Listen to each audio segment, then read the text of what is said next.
What is up, my dudes and the one girl looking to up her OnlyFans game? This is Bikes, Beards, and Brews. Let's kick that intro.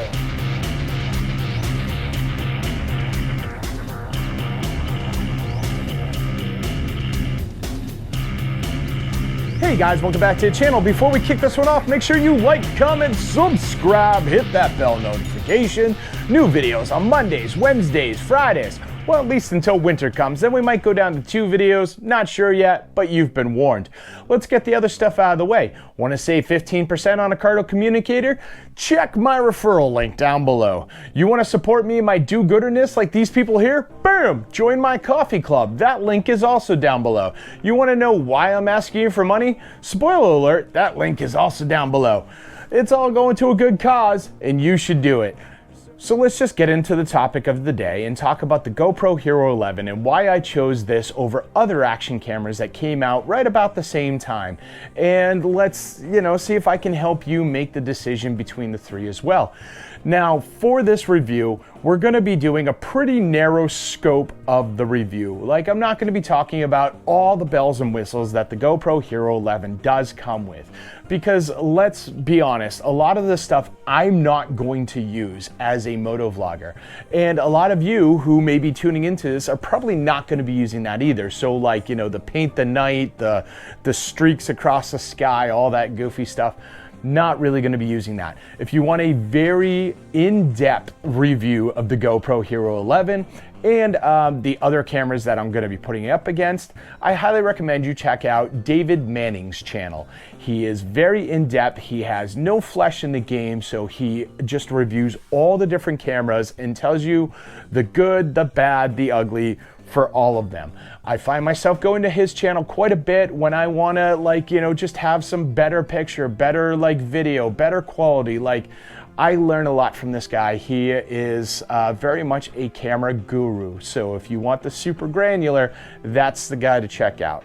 For this whole thing, we're going to be talking about why I, as a moto vlogger, really decided to go with the GoPro Hero 11 and why I didn't go with the other two action cameras that came out around the same time. So first and foremost, the first camera to hit the market probably a week ahead of the rest was the Insta360, the new one that came out. Honestly, I chose not to go with this one because I'm not a huge fan of not a huge fan of 360 cameras.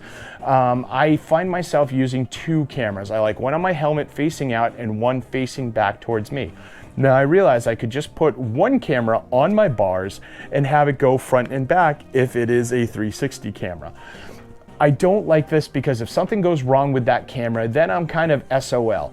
At least if I have two cameras, one fails, I have a backup option and I can keep running and I can keep recording material. So for me, a two camera setup bare minimum is a good approach, and I didn't want to buy two 360 cameras and set them so they didn't operate as 360 cameras. Another thing that I didn't care for with the Insta360 was basically, if I was bar mounting it, I would either need to use a task cam for my microphone, or I'd have to get the USB-C adapter for the mic and then run a cable from my bars to my helmet. It would just look messy, not my thing. When it comes to task cams, those are right off of the table, right out the gate. For those of you who aren't aware of what a task cam is, it's basically just a microphone recorder. So you record that and you go pair it with what other video that you record. For me, when I'm on my bike, I find myself, just recording snippets. I'll do 2 minutes here, 5 minutes here, sometimes 10-minute stretches. So I don't want to have to turn on my task cam, turn on my camera, and then in post go and try and sync everything together. For me, I am very much in the school of keep it simple, stupid. I just want to make all my pre-production stuff as easy as possible, as synced up as possible, and as fluent as possible. So when I go into post and I start editing, it is just that much easier to do. So all of my sound I pull off of my main camera that is connected to my helmet. That is how you hear me when you see me on my bike. So this brings us now to the DJI Action Cam 3. Now, quite honestly, straight out of the gate, from the stats that I've seen, from the reviews that I've seen, I honestly think the DJI Action Camera 3 is probably a better camera than the GoPro Hero 11. I'm not even gonna lie.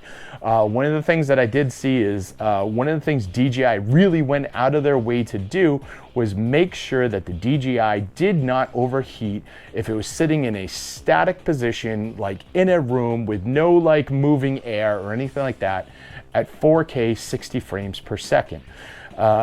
With that being said, the GoPro Hero 11 does do an extraordinary job of not overheating in the same situation. Though after I think about 45 minutes, I think I saw David Manning try it for, it did end up overheating. But that is a 45-minute run.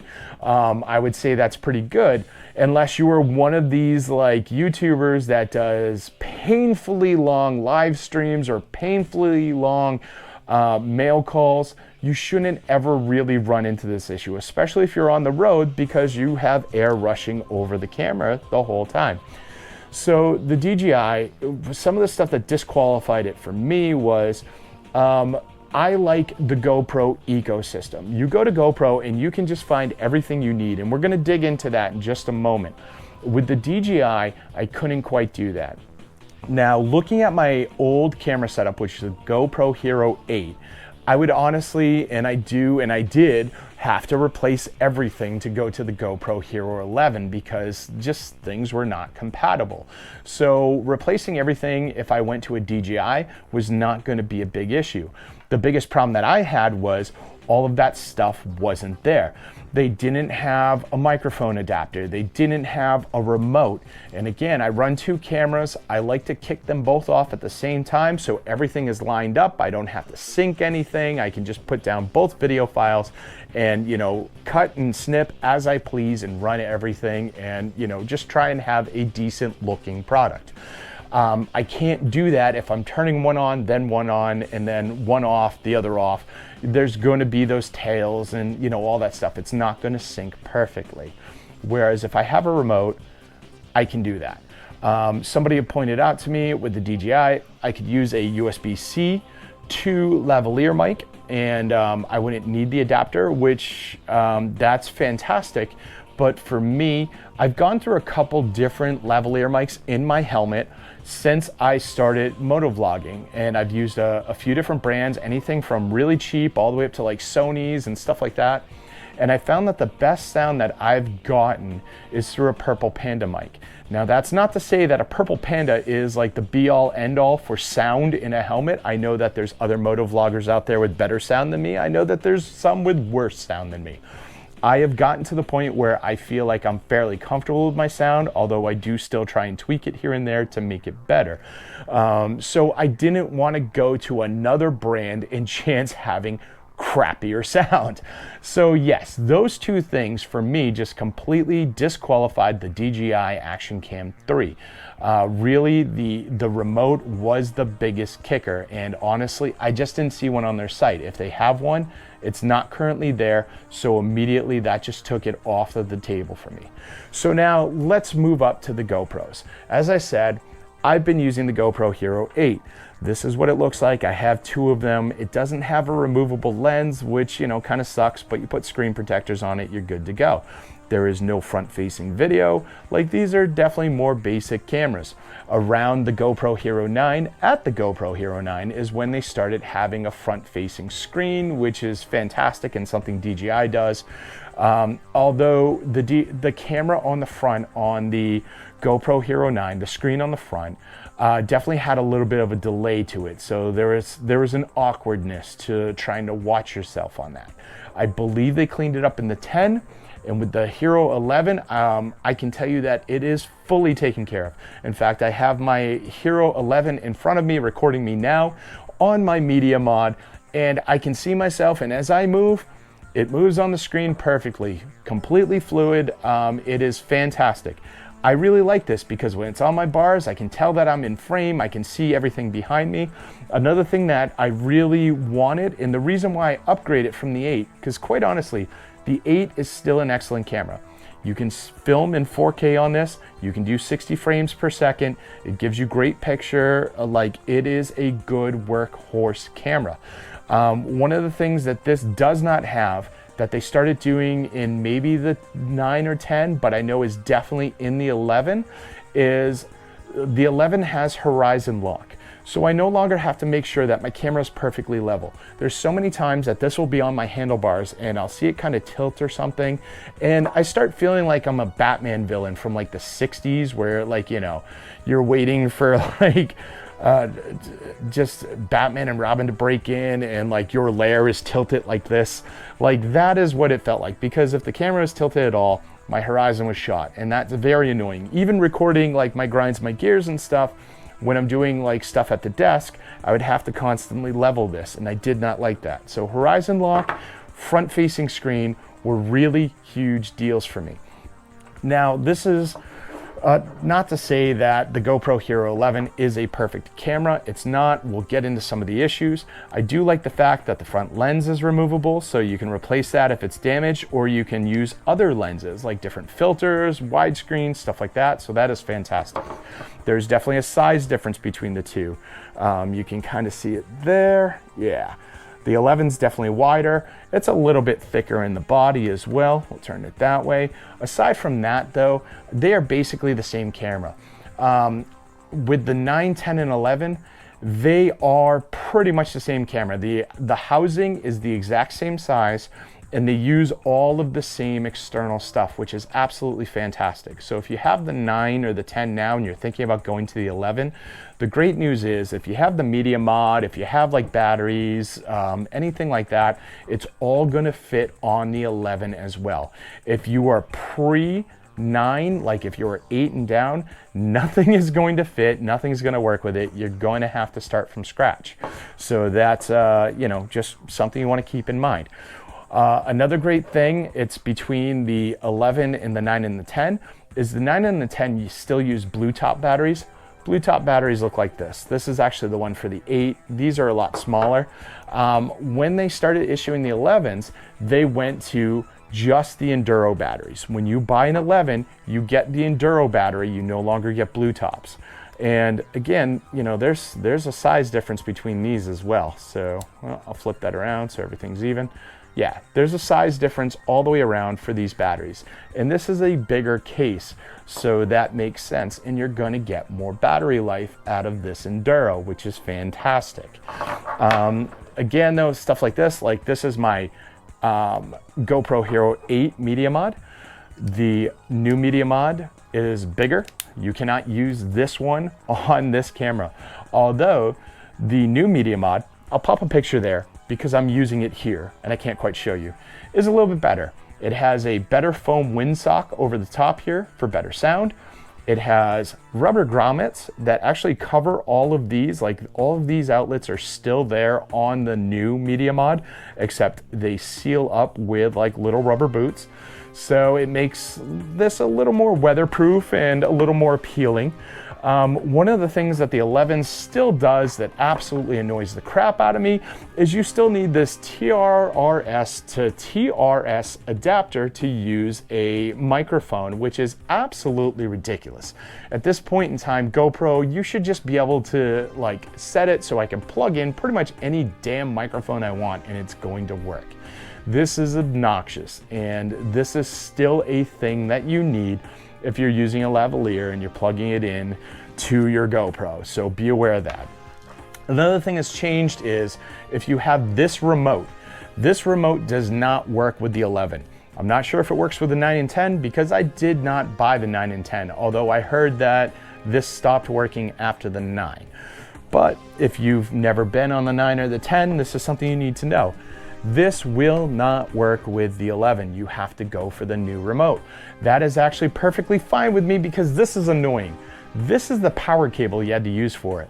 So I've had this out on the road before and I've either forgotten to shut it off so it died, I forgot to charge it, or you know, something went wrong where this wouldn't power on and I couldn't charge it because I forgot this cable at home and it didn't use a standard USB-C. So I could not plug it in, and it's not so easy to just go into a store and buy one of these. I found out the hard way. Walmart's, Target's, Best Buy's, these are not something that you just find on the shelf. So this is just a horrible design, although this remote claims that it can support like 100 GoPros. I don't know why you have 100 GoPros or what you're doing with it, but I feel like that is not really a demand most people are looking for. So if you are using a remote, you do have to go to the new The Remote. It is called The Remote. When you sync it up to this camera, it also says in there, The Remote. So this is the one you have to use now. I didn't have this over the weekend when I was recording, and I actually forgot this adapter because I'm a creature of habit, and getting new everything kind of threw me out of sorts. So you won't see that video because there's no sound. But one of the things I did do with this was I would turn on the camera on the bar, I'd turn on the camera on the helmet. Yes, I know that I just recently said that this is incredibly annoying, but any port in a storm and I was trying to record content. I did find that these cameras turned on much quicker than my 8s did. So if I turn this on and hit record, it came on very quickly and started recording. These things tend to lag a little bit behind. These actually feel like, maybe about 5 seconds slower. And with this remote, it was even worse because when I go to turn on these cameras, this would take forever to find the cameras, sync the cameras, turn the cameras back on, and then start recording. So if I want to record something quickly, it wasn't going to happen. It required some pre-planning. Also, with the GoPro Hero 8, these used to come in like those long boxes with the plastic cover. You get a couple little pieces in there, nothing too crazy. One of the things that I like with the GoPro Hero 11 is it actually comes with this soft box. So this is pretty cool because it comes with this, a curved glue plate, which looks like it's meant to mount on a helmet or something like that, which is something they haven't really done in the past.